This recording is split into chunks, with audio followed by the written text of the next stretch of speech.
Hello there, friends, and welcome back to another episode of the Real Life Practice Podcast. I am Teresa McCloy, and I get to co host with my friend and fellow host, Lindsay Starkey. So, welcome in, Lindsay. Good to be with you. Yeah, it's great to be here. We are actually diving in here on the Real Life Practice Podcast to a new series we're starting into. And each week here on the podcast, we usually choose a topic that we're going to come around a spiritual practice. And we'll probably be in this one for the next 3 or 4 episodes. We'll see how it goes. We just kind of let the spirit lead us into how long we want to converse. And we're excited for this topic. I think it's really fitting for where we've journeyed so far in the different things that we've uh, explored. Let me just say that. So, Lindsay, why don't you go ahead and introduce where we're going to be going over the next few weeks? So, this season that we are starting today is about a practice that at first glance, you might not think of it as a spiritual practice, but we're excited to kind of maybe talk about it from a different perspective. And this is the practice of hospitality. So, this is something that when you hear that word, if we were sitting across from the table from each other, I might ask you, what comes to mind when you hear that word? And Teresa and I will talk about that a little bit of how do we tend to define hospitality and how is that different from hospitality as a spiritual practice? And you might think of it as a gift that you do or do not have. And there are people that are maybe uniquely gifted in this way, but it's also something that we are all invited to practice as followers of Christ. And so we're excited to dive into that a little bit together today. Yeah, I actually brought this topic up because it's something that maybe I've been discerning. Often, what we talk about on the podcast is something Lindsay and I are kind of in in the process of ourselves. And I have been thinking about this particular thing because I love hospitality, love having people to the farm, love having people around my table is one of my favorite things, or whatever. But I think you're bringing up a good question, Lindsay, when we say, well, yes, we always think of hospitality and we have the gift or we don't of liking to have people in our home or liking to fix food for them or, change our homes to be hospitable.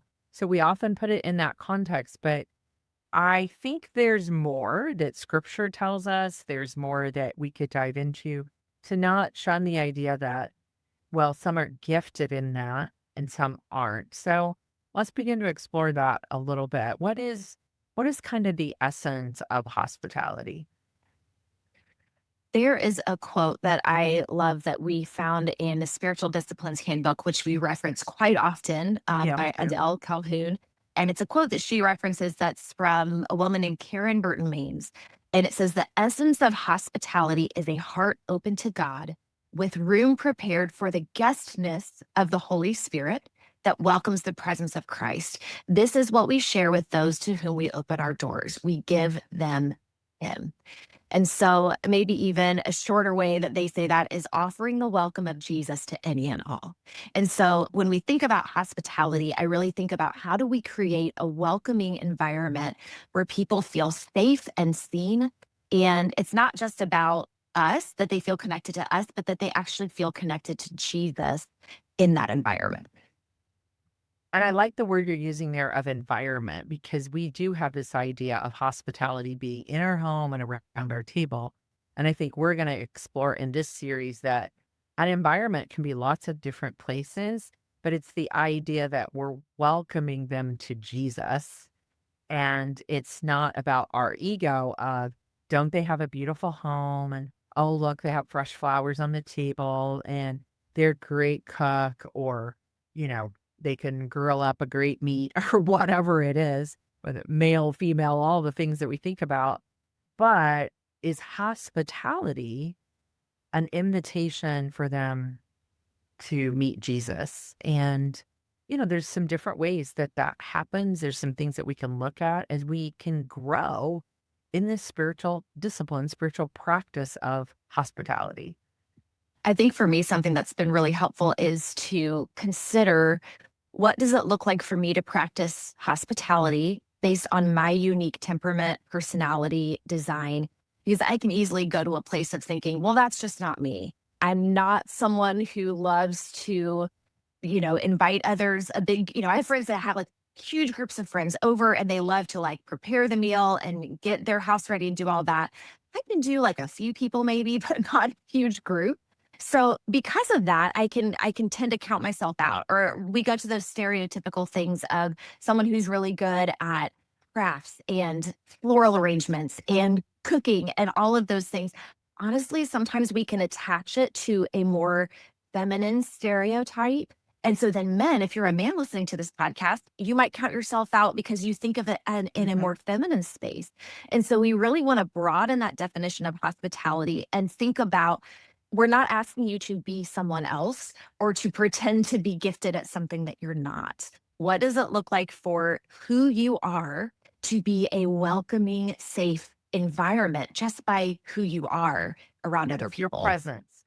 Your Mhm. presence, and then what you said in that quote, the inviting of the Holy Spirit into that same place.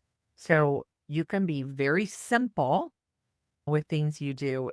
And I love what you said, like, my temperament doesn't really say, "Oh, I want, 50 people in my home and doing this," but a presence of one-to-one with somebody and just a good conversation is Mhm. hospitality.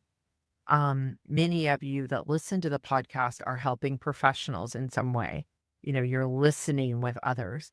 There is a hospitable welcome that you give as someone comes into a conversation with you of just your presence and then that invitation that I am, welcoming Jesus into that conversation. So it's not about all the things that, the physical things, those types of things. It's that safe space of hospitality. We will reference, because I think it's important in this first episode to talk about, what's the definition that we often say? Like, let's give a definition from the Spiritual Disciplines Handbook. We love Adele's writing in this and just how we'll have that book in the show notes too, if you aren't familiar with that book. It's getting to be a little bit of an older book, but it still applies in all of these ways. So, let's share that out too, just to define it a little bit more. So here's how she defines it in the Spiritual Disciplines Handbook. She says hospitality creates a safe, open space where a friend or stranger can enter and experience the welcoming spirit of Christ in another. So that's how Enter she the defines it. experience, enter and experience the welcoming spirit. So, even in the church space, Big C Church, we used to have teams called the hospitality team or the welcome. Like, how did we create that environment in big spaces and small where someone can welcome the Spirit of Christ to another? And I think that will help us as we explore to say, can it be about in our homes? Absolutely. Can it be over a cup of coffee? Absolutely. Can it be in an organizational structure like a church that feels welcoming and hospitable and invites someone to experience? Absolutely. So there's lots of places that the gift of, or the discipline, or the practice of hospitality comes to light. And I think if anything, I hope we can explore over the next few weeks the idea that we could all learn and develop the gift of hospitality, no matter our temperament or what we like to do. I love to have people in my home, but then there's the other side of that. I love to do it, but I'm probably not using it as much as I should because it is something I love to do. So why am I not? So sometimes with a practice, there's also an invitation to pay attention to, why are you resisting it in this season? And why are you telling yourself, well, that's not me. I don't do that. I don't have that gift. Are you doing comparison, which we can often do in our giftedness as well? So I think there's going to be a lot of good places that we can explore and have conversation. And if you love hospitality, just naturally, what I would call, the hospitality thing, listen in, because yes, we need you in the world. We need those people, but that is there, just like we need teachers and, encouragers and all of these. These are part of the spiritual gifts too. But if we just have the gift and don't practice it, I don't know. I feel that scripture invites us to grow in all those gifts. So, Yeah. yeah, that's where I hope we can explore. Yeah. And I think, we've talked about how hospitality does not have to look in that traditional sense that comes to mind, but sometimes it does. And that is needed. I mean, I think that there's a lot of people that, I've you think about sitting down for a meal with a group of people in someone's home and how that maybe doesn't happen as often anymore as it used to. And what a need there is for people to just simply open their home and invite others to come and share a meal. And I know I've experienced that with others and just that gift of hospitality and how it feels different when someone does that as a way of welcoming you into the presence of Christ versus like trying to like have a spotless home and a put together meal. And it's really about, are you creating that safe environment? And it can have different expressions. But I just want to name, like, if you do show up in that hospitality space in a more Mhm. traditional way, that is also a spiritual practice that we need all those expressions of it. Absolutely. And, when you were talking there, I think of, there's showing up with the presence of Christ. And then, I work a lot in the business space. And there is also like, we're getting together to network. Like, I want something out of you for this meeting or this place. And we see a lot of that too. Like, hey, let's have lunch. And the lunch is a purpose that is very different than being together and inviting someone into, the welcoming of Jesus there. I'm not saying you can't do that over lunch with a business friend, but don't take this as, oh, if I'm more hospitable, that's in the doing side of our lives. And we're always on this podcast talking more from the being. And hopefully that grows out into our doing. Hopefully that if you were to, have a business lunch with someone, they still receive the presence of Jesus and you are hospitable in a different way because you're practicing hospitality, not to get something out of it, but to really welcome them. Because that word safe, I think, is something we'll want to talk about too. Yeah, and grace and shelter and presence, like, those are just beautiful words that we can explore as well. One another, welcome. Mhm. Yeah. So, as we're kind of setting up this topic, Teresa, I would love to hear from you what personal experience you have with this practice, whether it's something you've received hospitality from someone else or you've witnessed it, or what has been why are you drawn to this practice? What has that looked like tangibly in your life? Yeah, thank you for the question. I think there's several different places that one, and I reference this season of my life a lot because it was just a vital shift in my life, and that was when I first joined the transforming community with Ruth Haley Barton, and I would go on these quarterly retreats and just feel so welcomed into the space, into the, I guess, quietness, and even so organized. Like, if you're someone who hosts those types of events, just how it can welcome someone to let down their guard and feel very safe and very present because there was structure and an organization to it every time I went. And then I learned how to do that without going, oh, this is happening in my home and whatever. Like, hospitality. That was one of the first places that I experienced, because for me, when I've experienced hospitality, it's often that I felt deeply cared for. And so that need of empathy, connection, I sit in the heart space. And I just actually got to experience it this past weekend. I went to a friend's in Texas and was staying at their home and just felt deeply cared for. And I didn't realize how much my heart needed that and my body needed that, to someone say, let me get you a cup of coffee. Take all the time you need, sit on the porch as long as you want. There was no agenda until I was actually speaking. So in the evening, we had something, but and just like, here's the 2 or 3 things that I have for like, it's this loving kindness that you experience. The retreat center that you and I both attend often with Dickon Sybil Towner, who we just had on the podcast a few episodes ago. That's a place where I've experienced hospitality. And so for me, even in my faith, that has brought me to go, how do I now want to practice that with others? I've received it, so I can name places and spaces that I've received deep hospitality through larger things, through small places in people's homes, through simple things like learning. And you just said it, that something can be very, very simple and very unassuming in that, like, here's my home. You're just welcome in it. Sit wherever you'd like, spend time, linger. All of those then are things that I go, how do I want to be that same person that's welcoming people into the presence of Jesus in the life that I'm doing, which is why I'm shifting some things even in what we're doing to that because I've received it. Now I want to get that gift back. How about for you? What are places that you feel that maybe you've experienced hospitality from someone else? Yeah. One recent example that comes to mind is some friends of ours. There's a couple that my husband and I are close to, and they had us and a few other families over for dinner. And honestly, that is the type of situation sometimes I feel nervous going into because, and I knew the other couples, I knew the other families, so it wasn't that. But you don't know how it's going to be. And I'm more introverted in nature, so there's an energy level thing when it's a group of people.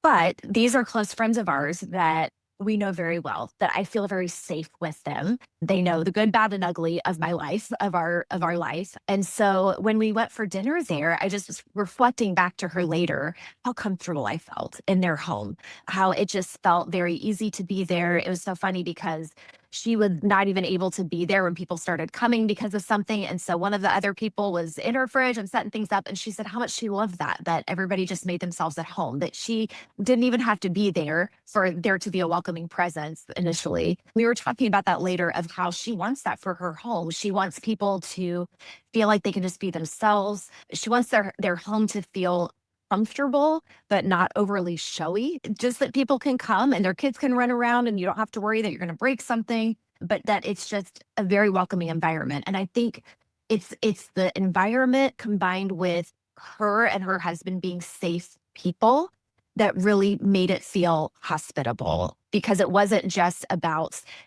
we had food, we had things, we were comfortable in that sense, but we know them and we feel safe with them. And because of that, it Yeah. just felt like a very welcoming, safe environment. And just noticing how that felt and just the desire they have for that in their lives, in their home.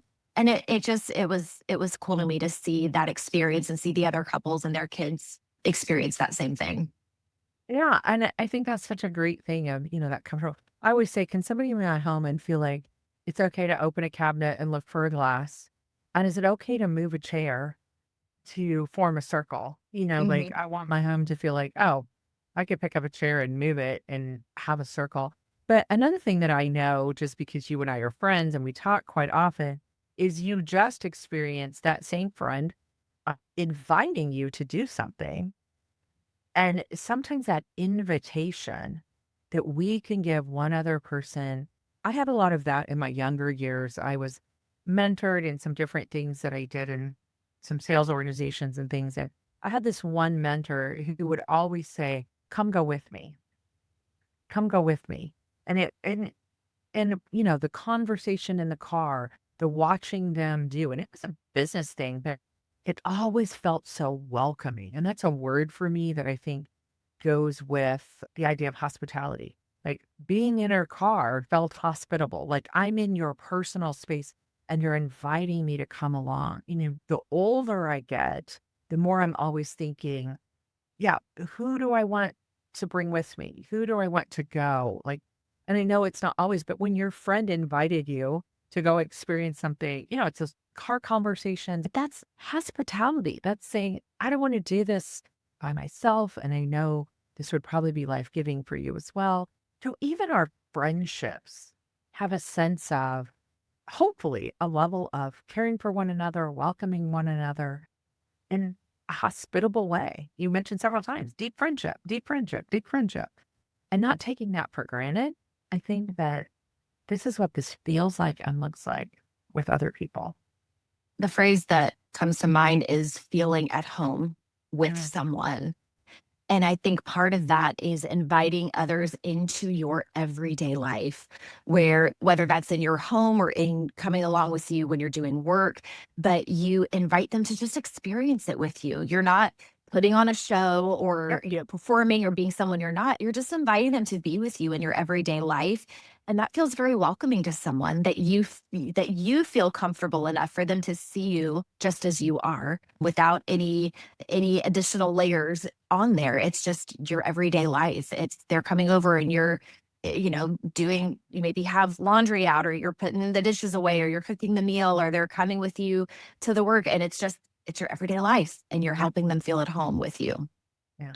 So I think where we could leave this today is just for people to notice over the next couple of weeks before we dive into the next episode where they experienced it. I think that's a good place is to name where have I experienced hospitality in its smallest form or its largest form. And, that might be enough to just to notice where have I experienced it. You might be able to move into, in what part of that, but we're going to dive into then how do I want to kind of give that away and the growth. But I think it is naming. And there might be for some people going, I'm not sure I've ever experienced it. That's okay too. That's always a part of a spiritual practice is to name that where have I and what has God invited me to? And if I haven't, maybe I want to look for it. Maybe I want to see who in my life do I feel has that presence about them because it is a presence, it has that presence about them that I want to lean into and experience. So, Lindsay, let's kind of wrap it up for this week. And we have a verse that we might share with you, even as you're sitting with that. And then, as always, you can share with them what other resources we might have. Well, we always put together a free resource for every season. And so we have a resource on hospitality, and there are some reflection questions, some practice ideas of just different ways that you might incorporate this as a spiritual practice in your life. So we hope that gives you some ideas for not only what to look for in others, but what to begin practicing for yourself. So check the show notes and we have that for you. So I'm going to close with a verse that kind of expresses this idea of the spiritual practice of hospitality. And it's from Romans 15:7. And it says, welcome one another, therefore, just as Christ has welcomed you Mm. for the glory of God. So that is our prayer and our hope for you as you engage with hospitality, that you would feel God's welcome of you and that you would welcome others in the same way, and that all of that would be for the glory of God. So we'll continue to explore this practice together. We'll be back with a new episode in just a couple of weeks.